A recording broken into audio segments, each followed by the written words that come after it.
कि मैं ये नहीं कहता कि सारे लोग ऐसे होते हैं, लेकिन कुछ अच्छे लोगों की वजह से गौ माता बची हुई है, गौ सेवा हो रही है। उनका तो हमारे समाज को और पूरी मानवता को ऋणी होना चाहिए कि उनकी वजह से ही आज गौ माता है, अस्तित्व बचा हुआ है।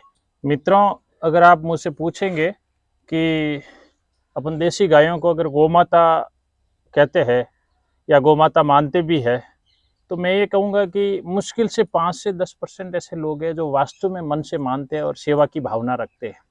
बाकी तो सब पाखंड है और सब पैसा कमाने में व्यस्त है। उसका एक बड़ा उदाहरण, क्योंकि मैं इसका काफ़ी अनुभव ले चुका हूँ और कहना तो नहीं चाहता था, लेकिन मुझे ऐसा लगता है कि मेरे अनुभव से आप में से कई लोग सीख सकेंगे।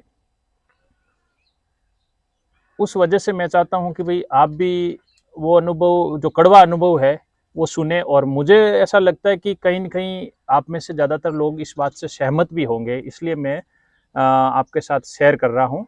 तो नमस्कार, स्वागत है गो भारत पर और मैं हूँ भवानी सिंह। बात मित्रों उस समय की है जब अगर आपको याद हो, जो काफ़ी पुराने मित्र जुड़े हुए हैं और एक पुराना वीडियो अभी भी पड़ा है चैनल पे, और उस समय की बात है जब मेरा चैनल ग्रो हुआ था। और उस वीडियो का काफ़ी योगदान है। जब मैंने लगभग उस बात को 2 वर्ष हो चुके हैं, तो 2 वर्ष पहले की बात है। तो उस समय क्या हुआ था कि लॉकडाउन भी पहला-पहला लगा था और अकाल की स्थिति हो गई थी। तो उस वजह से क्या है कि उस समय मेरे पास उस समय काफ़ी गोधन भी था, लगभग 30 से 35 गोधन था, छोटा-बड़ा। तो उस समय क्या हुआ कि मेरे पास चारे की उतनी व्यवस्था नहीं थी। तो मैंने वो वीडियो डाला था कि भई मैं अपनी कुछ गायें बेच रहा हूँ अकाल की वजह से, और उसके साथ में बछड़ियाँ भी है। तो गायों से जो मुझे पैसे मिलेंगे, तो उससे क्या है कि दूसरी गायों के जो बची हुई गायें उनके लिए चारा आ जाएगा, उसकी व्यवस्था हो जाएगी, और कुछ बछड़ियाँ मैं साथ में जैसे गोपालकों को मुफ्त में भी दे दूँगा। तो उसमें मेरे पास काफ़ी कॉल तो आए, और जिन लोगों ने मेरी मदद की है, उन लोगों का मैं अभी भी बहुत-बहुत आभारी हूँ।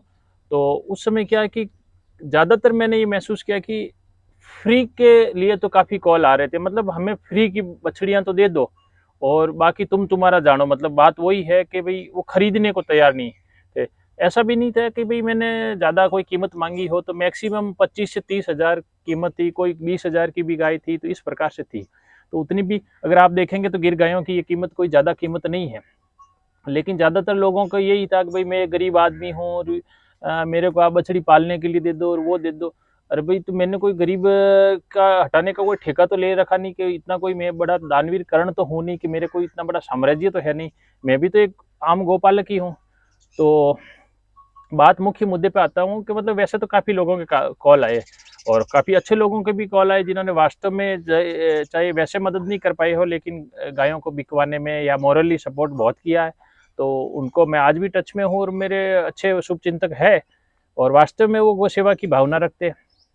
तो ऐसे ही मैं एक मतलब कॉल आया था मित्रों की, मतलब कैसी विडंबना है जिनके कंधों पर, यानी कि जिन लोगों की समाज को एक दिशा देने की, कि भाई जो गौमाता अपनी प्रतिष्ठा और जो गौरव खो चुकी है उसको पुनः प्रतिष्ठापित करने की जिम्मेदारी थी, समाज को एक दिशा गाइडेंस देने की थी। वो लोग भी जब देख रहे, तो मतलब मुफ्त की गंगा में सब हाथ धोना चाहते थे। तो एक ऐसे ही बाबा जी का कॉल आया। हालांकि मैं नाम तो नहीं लेना चाहूँगा यहाँ सार्वजनिक तौर पे, लेकिन वो कोई, ना मैं उनको कभी जानता, मतलब पर्सनली मैं मिला भी नहीं।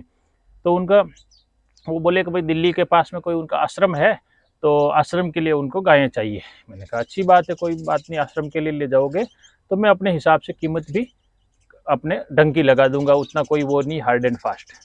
तो फिर उन्होंने क्या हुआ कि बोले कि हमें 4-5 गायें चाहिए, तो हम आपकी मदद कर देंगे, और चारे के या पैसों के रूप में जो भी हैगा। तो ठीक है, मैंने कहा। तो कुछ दिनों बाद बोला कि आप गायें भिजवाइए, और तो मैंने कहा, उनको मैंने स्पष्ट मना कर दिया, भाई गायें मैं न तो मैं कोई प्रोफेशनल सेलर हूँ, तो मैं न तो गायें भिजवा सकता हूँ, न मैं ट्रांसपोर्ट अरेंज कर पाऊँगा। अगर आपको ले जानी है तो आप खुद आदमियों का और ट्रांसपोर्ट का अरेंज करें, और मैं यहाँ से गायें मतलब ट्रांसपोर्ट में चढ़ा दूंगा, मतलब लेकिन ले जानी आपको ही है, ट्रांसपोर्ट आपका ही होगा। तो वो मेरे को उस हिसाब से प्रेशर करने लगे कि भाई आप या तो भिजवाओ, और मतलब उनका ये था कि आपकी गाय आश्रम में सुखी रहेगी, इस टाइप पे, मतलब उनके इनडायरेक्टली उनकी टोन ऐसे थी कि हम आपको पैसा नहीं देंगे।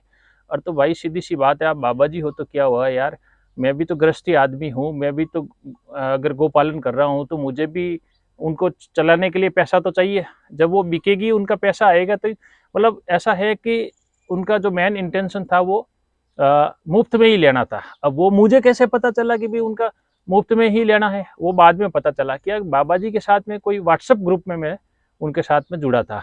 तो ऐसे 10-15 दिन गुजर गए। तो फिर क्या हुआ, 10-15 दिन में मेरी उस समय 2-3 गायें बिक गई थी।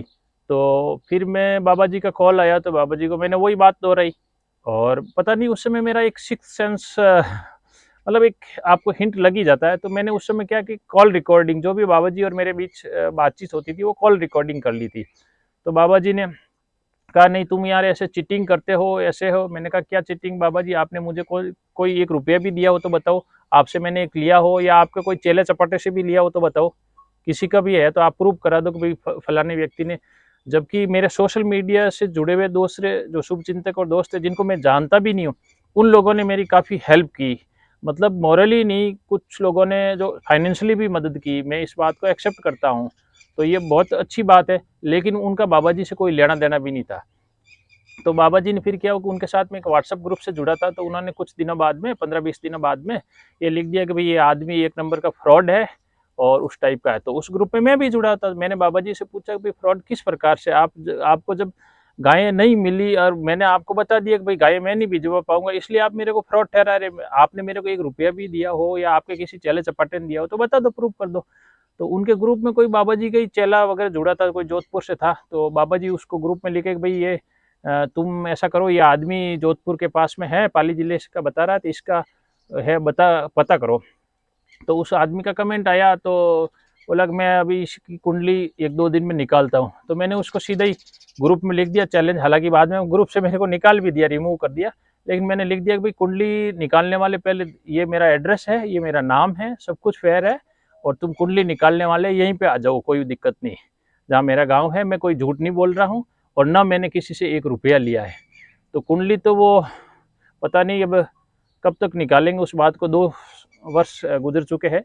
लेकिन मैंने इस घटना से उनको अच्छी तरह से जान लिया कि भाई जिनके कंधों पर हमें सनातनियों को ये बताने की जिम्मेदारी है कि भाई जो देसी गाय है वो गौ माता कैसे है और गौ माता का दर्जा दिलाने के लिए प्रयासरत रहना चाहिए, वो लोग क्या है कि सिर्फ आश्रम के नाम पर धंधा खोल के बैठे हुए और बस एक नॉर्मल गोपालक को ठगने की कोशिश कर, मतलब आपकी जो मजबूरी होती है ना, तो वो एक गिद्ध दृष्टि डाल के। और कहीं न कहीं मुझे ये लगता है कि ये गलती हमारी भी है गोपालकों की कि हम उनको इतना भाव देते हैं, जबकि आने जाने को कुछ है नहीं और ना वो कोई समाज को दिशा दे सकते हैं, ना गौ माता की कोई हेल्प कर सकते हैं।